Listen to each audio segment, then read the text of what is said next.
کہ جو دھاندلی کی بنیاد رکھی گئی وہ دو ایشوز، ایک رانا ثناءاللہ کی سٹیٹمنٹ کہ ریفیوجیز کی 10 سیٹیں تو ہم لے کے گھر سے چلتے ہیں،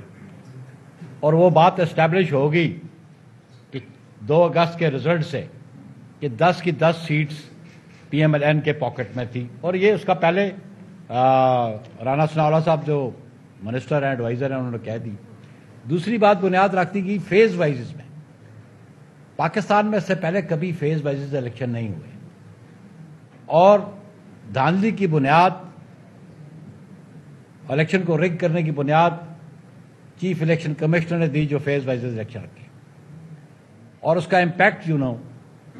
کہ ایک فیز کا دوسرے پہ امپیکٹ ہوتا ہے، دوسرے فیز کا تیسرے پہ امپیکٹ ہوتا ہے، اور الیکشن کمیشن کا جو کنڈکٹ ہے اس میں ایک بڑا کوشچن مارک ہے۔ اس کی ریسنٹ جو پریس کانفرنس میں ڈیٹیلز بعد میں دوں گا، لیکن کل کی جو اس کی پریس کانفرنس ہے وہ اگر فردر جو پونچھ ڈویژن کا الیکشن ہے اس میں فیز وائز کرنا چاہتے ہیں۔ ان کا موقف ہے کہ جی پونچھ سٹی کا الیکشن نہ کروایا جائے اور باقی جو ڈسٹرکٹس ہیں پونچھ ڈویژن کے ان میں الیکشن کروائے۔ یہ ایک اور سلسلہ شروع کر رہے ہیں ریگنگ کا، دھاندلی کا، جبر کا۔ یہ جبر تھا کہ جبر کی وجہ سے انہوں نے میرپور ڈویژن میں بھی سیٹس پیپلز پارٹی کی چھینی،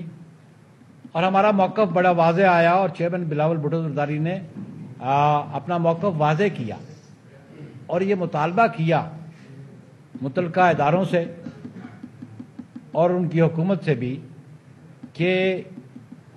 یہ آپ جو عمل آپ نے میرپور میں کیا اس کو مظفر آباد ڈویژن میں اس کو دہرایا نہ جائے، لیکن انہوں نے ہماری بات نہیں سنی، اور جہاں ہماری سیٹیں انہوں نے میرپور ڈویژن سے، ہمارا بیسک ایشو تھا کہ 4 سیٹس پہ انہوں نے جبرن پاکستان پیپلز پارٹی سے چھینی ہے۔